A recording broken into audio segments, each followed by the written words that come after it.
Your behavior is telling on you, not your intentions, not the version of the story you explain to your friends, your behavior. So today we're going to talk about what your behavior is actually revealing, why your actions may be exposing beliefs you didn't know you were still living from, and how to decode your behavior without turning yourself into the villain. And 8 times out of 10, your behavior may be the reason you don't be having the things you desire. Because before you can manifest your desires, your behavior has to align with your outcome. Okay, so let's get into it.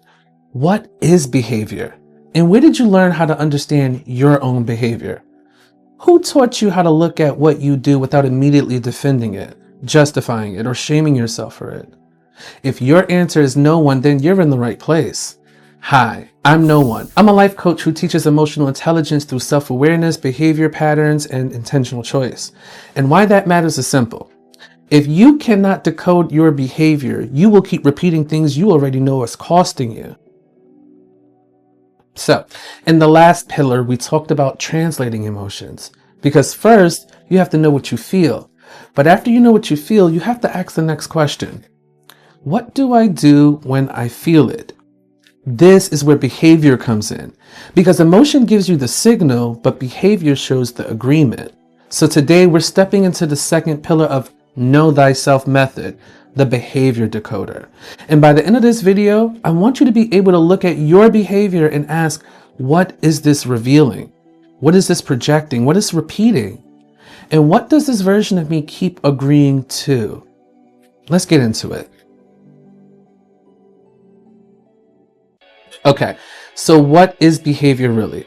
Behavior is not the big obvious stuff. It's not just yelling or leaving or cheating or blocking. Behavior is anything you do in response to how you feel, believe, fear, want, expect, or avoid.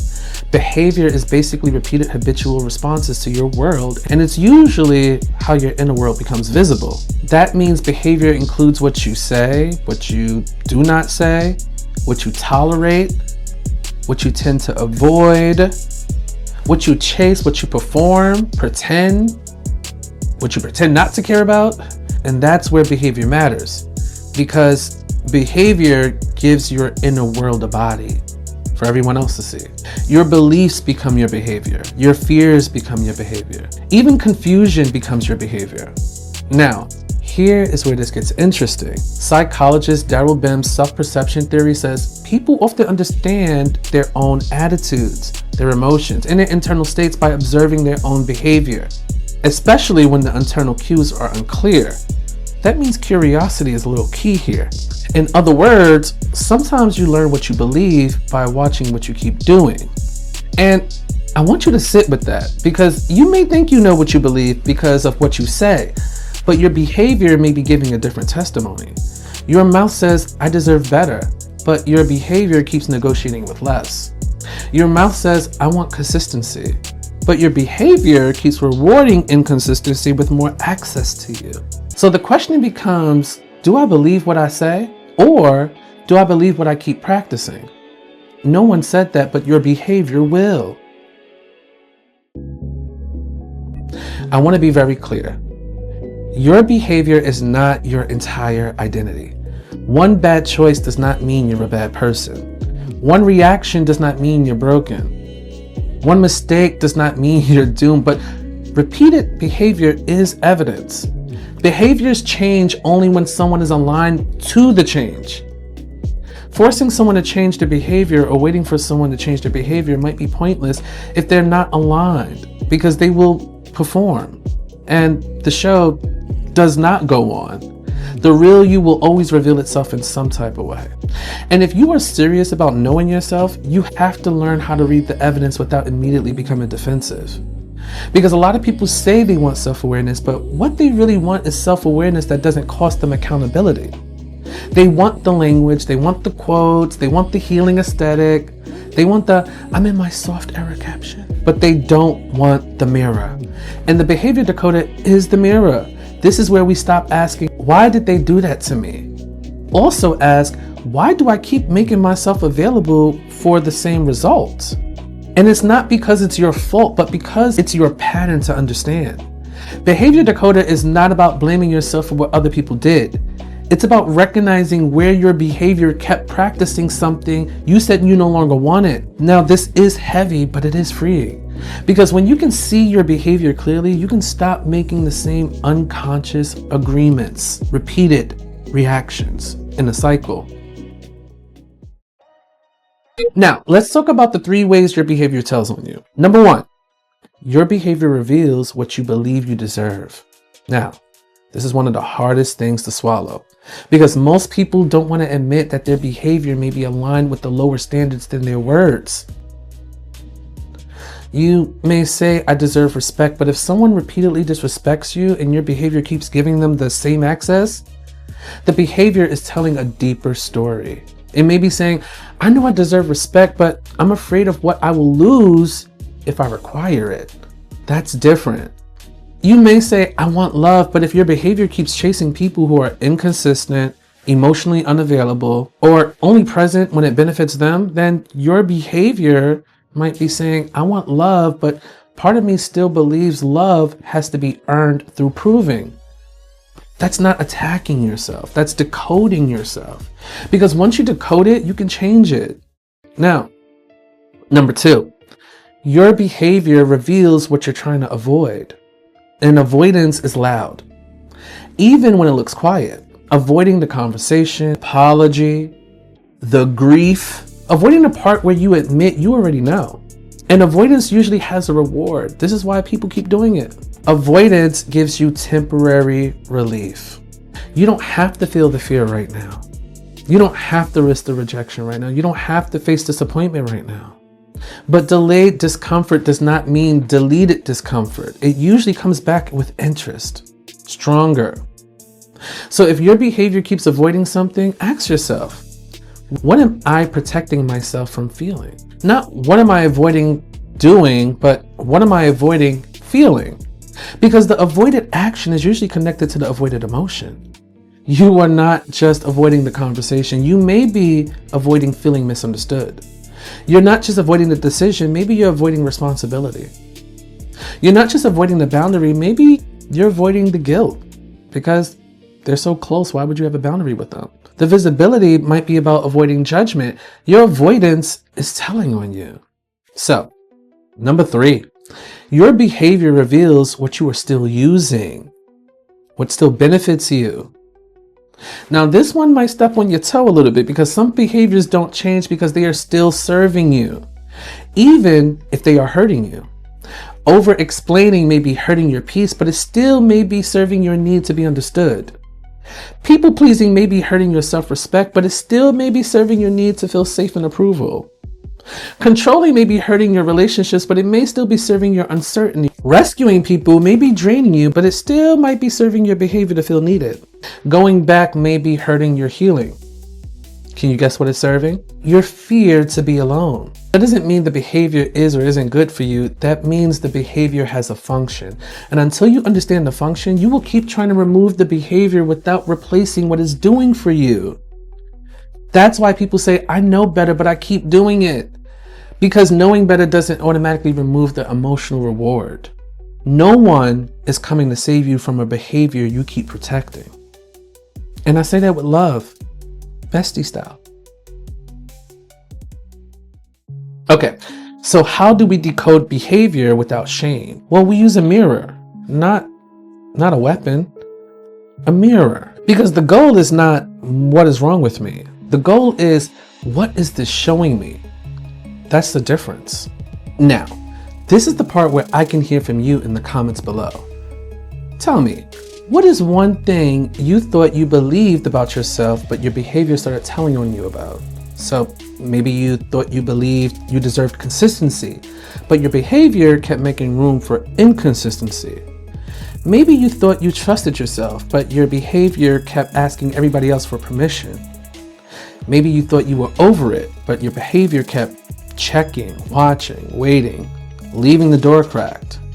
Drop that thought in the comments because sometimes the moment you write it clearly, you stop letting it hide behind, I don't know. Now let's get into the 5 questions that help you decode the behavior without turning yourself into the villain, because we don't need no shame. So ask yourself these 5 questions. Question 1, what did I do? Keep it clean. No explanation yet. No defense, just the behavior. I sent 3 messages after they didn't reply. I said yes when I wanted to say no. I avoided the application. I stayed quiet when I needed to speak. I kept helping even though I felt resentful. This is the evidence. Question 2, what feeling was underneath that behavior? Was it fear? Was it shame, loneliness, anger, anxiety, jealousy, guilt, pressure? This is an audit for you to be honest with yourself, because if you can't be honest with yourself, no one else can do it for you. This connects back to emotional translation because behavior usually begins with a feeling. You cannot decode the action if you refuse to look at the emotion that powered it, what gave it energy. Question number 3, what was this behavior trying to protect? This is where compassion enters. Most behaviors are trying to protect something. Your over-explaining may be trying to protect you from being misunderstood. Your people-pleasing may be trying to protect you from rejection. Your defensiveness, that may be trying to protect you from shame. Again, this does not excuse the behavior. It just explains the job it has been doing. It explains why it was there. What was its purpose? Then we go to question 4. What did this behavior cost me? What did it cost me? Now we need accountability. Did it cost peace? Did it cost self-respect? Time? Energy? Clarity, trust, opportunity, a boundary, a clean decision? Your body? Your focus? Your voice? This is where you stop romanticizing behavior that is quietly draining you. Because if your behavior keeps costing you the life you say you want, you cannot keep calling it just how I am. No. It is how you have been coping. And coping is not the same as becoming. And that leads us to question number 5. So we went back. Now we're going forward. What would aligned behavior look like for the next time? So this happened. Whatever. Cut. Let's try it again. This happened. Okay. What does an aligned behavior that I would like to see, what would that look like in the future? Not perfect behavior, aligned behavior. What would the version of you who trusts themselves do? Would they ask one clear question instead of sending 5 emotional paragraphs? Would they state the boundary instead of building resentment? Would they say, I need time to think instead of agreeing too fast? Would they let silence be silence instead of turning it into a story? Would they take one small step instead of avoiding the whole thing? That is behavior decoding. You look at what you did. You identify what you felt. You understand what it protected and you admit what it cost. And then you choose a more aligned behavior. That's not shame. That is self-leadership. Okay, and let's look at behavior and the gap between who you say you are and who you keep practicing. So here's another research connection that matters. Cognitive dissonance theory. Remember that word. Originally developed by Leon Festinger, whatever his name is. He described the discomfort people can feel when their beliefs, their values, their attitudes don't align with their behaviors. The basic idea is that inconsistency creates tension. And people often try to reduce that tension by changing their behavior, changing their belief, or justifying the mismatch. Now, let me put that into a little context for you. When your behavior does not match who you say you are, something in you feels contradiction.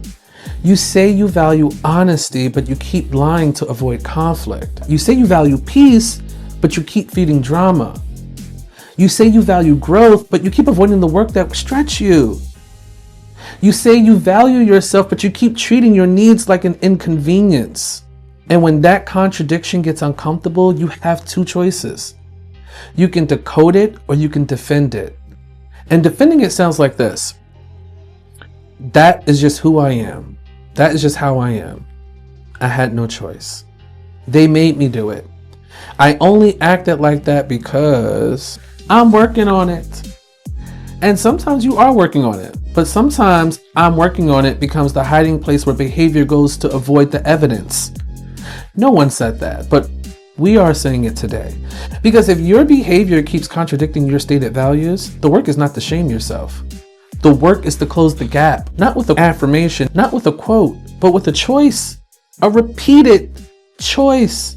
Because your identity is not only what you claim, it's what you practice.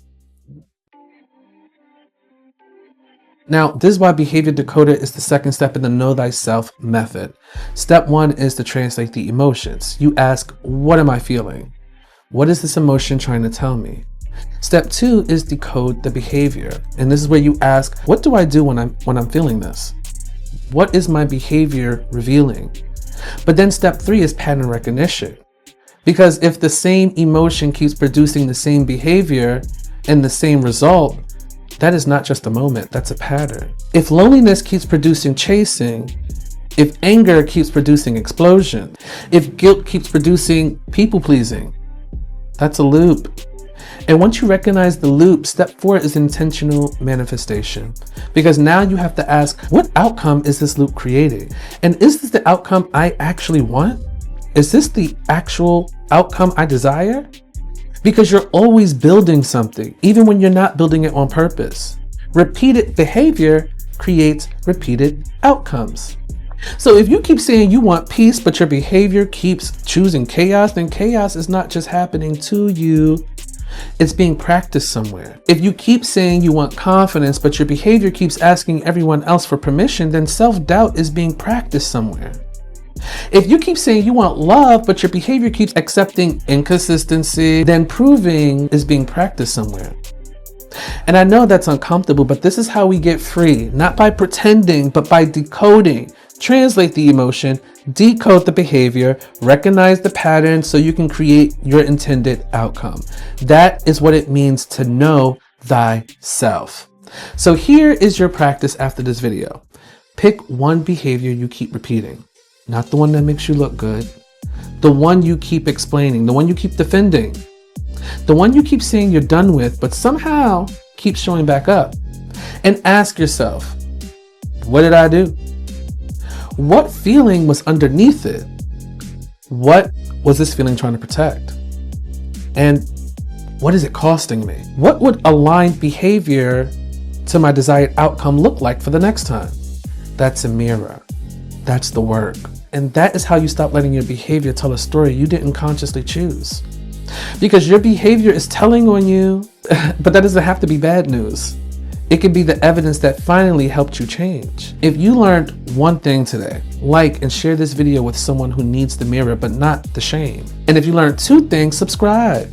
Because it helps this message reach more people who are tired of repeating the same behavior and calling it confusion.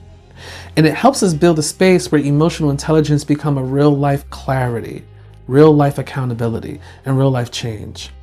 Comment one word mirror, because your behavior is not just something to judge, it's something to decode.